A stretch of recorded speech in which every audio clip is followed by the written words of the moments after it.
Hey there, welcome back to another video. Just like last time, my name is Nick. Let's get into it. Got my notes right here like always. This time for a bit of an update video. About 2 months ago, I made a video talking about Major League Rugby, its expansions, its relocations, and even its contractions, and where that set the league up for the upcoming season.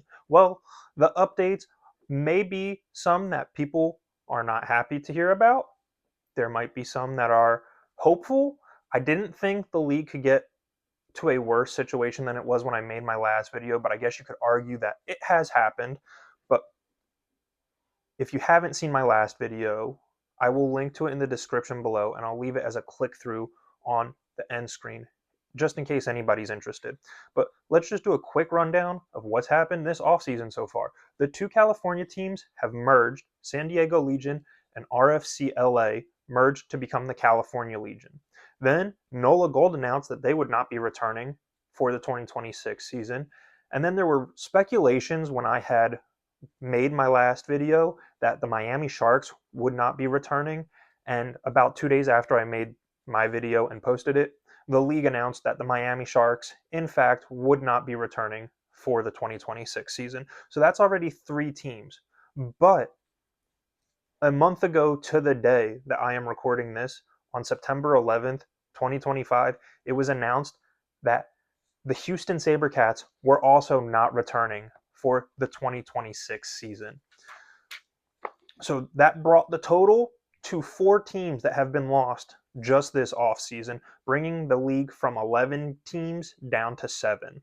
Also, 2 of the teams that were lost this offseason, original teams, original founding members of Major League Rugby in NOLA Gold and the Houston SaberCats.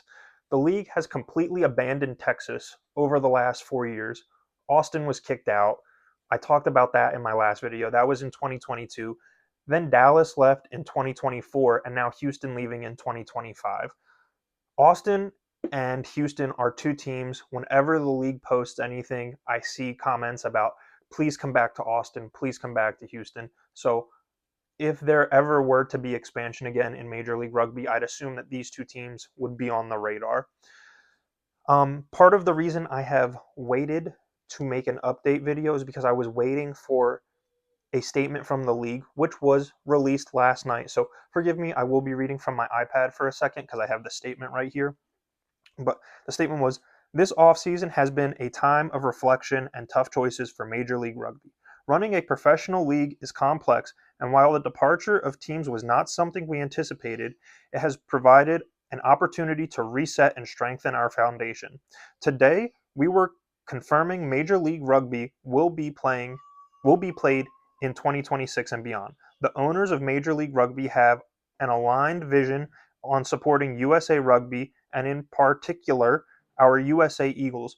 Our partnership with World Rugby, Anthem Rugby Carolina, aims to develop young American talent and prepare the USA Eagles with a focus on the 2027 and 2031 Men's Rugby World Cup.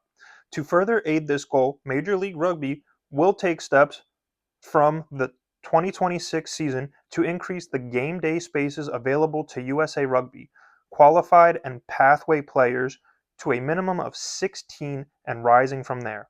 We are engaged in active discussion with new partners, ownership groups, and USRPA to build long-term alignment and stability that will serve the league well into the future.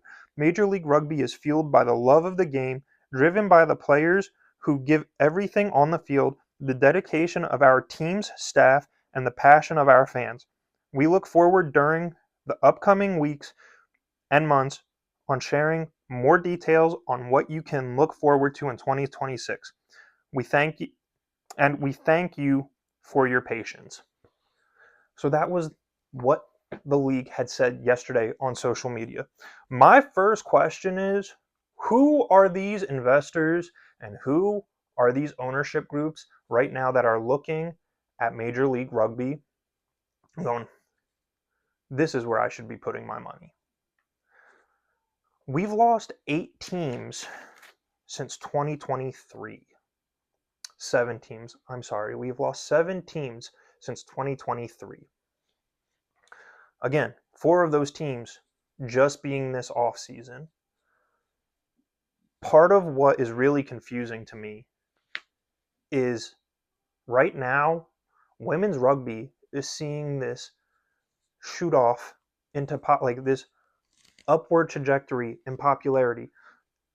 Thanks in part to Alona Mar. She is so popular right now, getting the women's game out there, and it makes sense. Men's rugby does not have a player like Alona Mar that is just like transcending everything. The WER played its first season this past year, and I already can see this league taking off, ramping up, becoming I believe it's still semi-professional, but I could see them becoming a professional league, next year, the season after. Within 3 years, this league could be huge. I don't feel the same way about Major League Rugby. And this is kind of giving me a feeling of the PHF, or the Premier Hockey Federation, which was the women's hockey league that it was kind of the precursor to the PWHL. Like, there's obviously a demand for women's hockey because the PWHL in its third year is already expanded by 2 teams, and they're already talking about maybe going up or expanding by another 4 teams as early as next season. So doubling the league in 4 years. And they're selling out games, they're doing their takeover tours and everything, and it's working for them. Why is rugby not getting the popularity on the men's side that the women's side is getting? Is it just that there's no face to men's rugby like there is with Alona Mar? It's one of those things that's kind of like, what is not clicking? Why are people not watching? So maybe there is a market for men's rugby in America. Maybe Major League Rugby is not that league. Like, does Major League Rugby have to fail for another league to come in and make it work? It's not the first time that would have happened. I really hope this league succeeds. I enjoy watching rugby. I'm not wishing Major League Rugby to fail. I just, something's got to give, and I'm not sure what that is. But if Major League Rugby does fail, do we find ourselves in a situation where the USA is hosting the World Cup in 2027 and 2031, and we don't have a domestic league? What is that going to do for attendance, at least for domestic fans? Like, maybe they'll show up because there's a hole now for rugby. I don't know. Let me know what you guys think down in the comments. I'm not sure where the league goes. I'm I'm I'm kind of at a loss. But anyway, until next time, bye bye.